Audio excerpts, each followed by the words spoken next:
शुभ कर्तरी, पाप कर्तरी योग, क्या और क्यों, इनका प्रभाव। तो हम आज बात करेंगे शुभ कर्तरी और पाप कर्तरी योग की। तो हम जब भी किसी नेटिव का चार्ट देखते हैं, किसी भी भाव से रिलेटेड रिजल्ट देखते हैं, किसी भी प्लेनेट से रिलेटेड रिजल्ट देखते हैं, तो हम शुभ कर्तरी और पाप कर्तरी एक योग होता है जिसे हम अवश्य देखते हैं। योग क्या होता है और इसका प्रभाव क्यों पड़ता है वो मैं एक्सप्लेन करूंगा अभी। हमारे सभी तरीके के जो 7 प्लैनेट्स हैं, इन जनरल 9, उनको 2 कैटेगरीज में डिवाइड किया हुआ है। कुछ प्लैनेट को हम शुभ और कुछ को अशुभ बोलते हैं। तो नेचुरली शुभ और अशुभ प्लैनेट को 2 कैटेगरीज में क्लासिफाई कर दिया गया है। तो यहां पर यदि मैं बताता हूं, आपका Jupiter means Brihaspati, Venus means शुक्र, ये दोनों नेचुरल बेनिफिक प्लैनेट हैं। मून एंड मरकरी, ये दोनों कंडीशनल बेनिफिक प्लैनेट होते हैं। कंडीशनल मरकरी यदि एक शुभ प्लैनेट के साथ है तो शुभ होगा, अशुभ के साथ है तो अशुभ होगा। इसी तरीके से मून पक्ष बली होता है, यदि वो सूर्य से 96 डिग्री दूर हो तो वो आपका शुभ होगा, अदरवाइज अशुभ होगा। इसके अलावा जितने भी आपके 5 प्लेनेट बने वो सारे नेचुरली मेलिफिक या अशुभ प्लेनेट होंगे। इनमें बचा आपका सैटर्न, शनि, सन, इसके बाद आपका Mars, Mangal, Rahu and Ketu. ये सभी प्लेनेट नेचुरली मेलिफिक या अशुभ प्लेनेट होते हैं। शुभ कर्तरी योग क्या है, अशुभ कर्तरी योग क्या है? किसी भी भाव के दोनों तरफ, उससे 12वें घर में 12th हाउस और 2nd हाउस के अंदर यदि शुभ प्लैनेट हो, एक घर पहले सिंपल लैंग्वेज में या एक घर बाद में शुभ प्लैनेट हो, जैसे मैं ये यहाँ पे एग्जांपल ले लेता हूँ, यहाँ पर जुपिटर और यहाँ पर मरकरी है, तो ये हमारा जो लग्न है ये आपका शुभ कर्तरी में हो जाएगा। किसी भी भाव के एक भाव पहले, मतलब 12वें घर में उस भाव से, और अगले मीन्स दूसरे घर में यदि शुभ ग्रह स्थित है, नेचुरली बेनिफिक प्लैनेट प्लेस्ड है, तो उसे हम शुभ कर्तरी कहेंगे। और एक एग्जांपल देता हूं, मैं सपोज किसी और भाव को ले लेता हूं। यहाँ पर आपका मैंने प्लेस किया है जुपिटर और यहाँ पर प्लेस कर दिया है वीनस। तो इस केस में 7th हाउस इज इन शुभ कर्तरी। 7th हाउस ही शुभ कर्तरी में, साथ में यदि यहाँ पे एक कोई भी प्लेनेट मैंने बिठा दिया, सैटर्न प्लेस कर दिया, तो मैं 2 तरीके से इसको रीड करूंगा।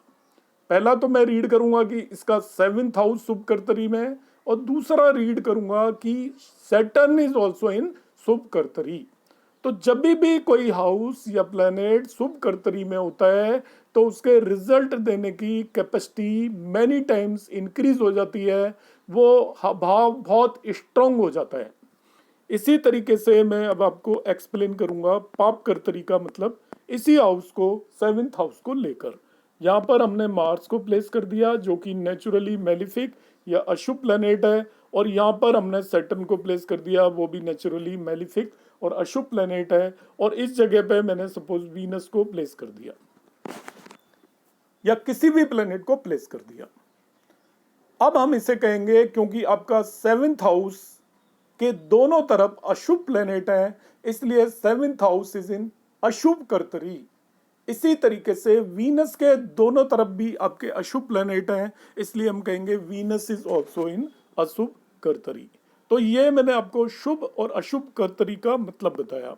अब लग्न जब भी शुभ कर्तरी में होता है या अशुभ कर्तरी में होता है, तो वो एक नेटिव के चार्ट को बहुत स्ट्रेंथ देता है या बहुत वीक कर देता है। समझाता हूं मैं। यहाँ पर मैंने इस जगह पे लग्न के इधर ये जुपिटर प्लेस कर दिया, यहाँ पे मरकरी प्लेस कर दिया, तो लग्न इस शुभ कर्तरी में है और ये 100% रिजल्ट देने में कैपेबल होगा। ये इस नेटिव की पूरी लाइफ में ये शुभ कर्तरी जो योग है ये इसको स्ट्रेंथ देगा, हेल्प करेगा। उसका रीजन ये होगा, जो भी प्लेनेट आपका 12th हाउस में है वो इस नेटिव के 6th हाउस को एस्पेक्ट करेगा, और 6th हाउस होता है आपका रिपू, ऋण और रोग का, कंपटीशन का, लीगल केसेस का। तो 12th हाउस के अंदर एक शुभ प्लैनेट बैठा हुआ है, शुभ कर तरीका मतलब शुभ प्लैनेट बैठा हुआ है, और वो इसके 6th हाउस को एस्पेक्ट कर रहा है, देख रहा है, मतलब रिपु, रोग और ऋण और कंपटीशन के हाउस को देख रहा है। तो इन्हें वो इन सभी चीजों से मुक्त करेगा। बेनिफिक प्लैनेट उसको आपका लोन से मुक्त करेगा, बीमारी से मुक्त करेगा, एनिमीज से मुक्त करेगा। इस तरीके से वो उसके 6th हाउस को स्ट्रेंथन कर देता है, उससे रिलेटेड नेगेटिव इफेक्ट को नेगेटिव की लाइफ से हटा देता है। इसी सिमिलर वे में जो प्लैनेट, शुभ प्लैनेट 2nd हाउस में है, वो उसके 8th हाउस को एस्पेक्ट करेगा, 7th एस्पेक्ट से 8th हाउस को एस्पेक्ट करेगा। और 8th हाउस आपका अनप्रेडिक्टेबिलिटी का है, डिजीज का है, आपका इनकंसिस्टेंसी इन लाइफ का है, और सभी तरह की प्रॉब्लम्स का हाउस होता है 8th हाउस।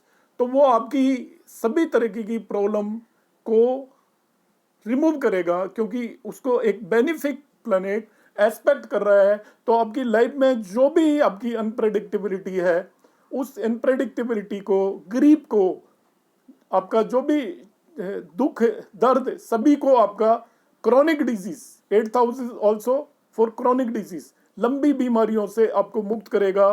तो जब भी लग्न आपकी शुभ कर्तरी में होती है, तो ऐसा नेगेटिव, सभी नेगेटिव चीजों से, जैसे आपका रोग, ऋण, रिपू, लंबी बीमारियां, अनप्रेडिक्टेबिलिटियों से मुक्त हो जाता है। इस तरीके से उस पर्सन की जो चार्ट है और लाइफ बहुत बेटर बन जाती है। इसलिए लग्न जब शुभ कर्तरी में होती है, तो उस चार्ट को हम बहुत स्ट्रोंगर कहते हैं। और ऐसे नेटिव की लाइफ में डिफिकल्टीज आती भी हैं, तो आराम से चली जाती हैं। धन्यवाद।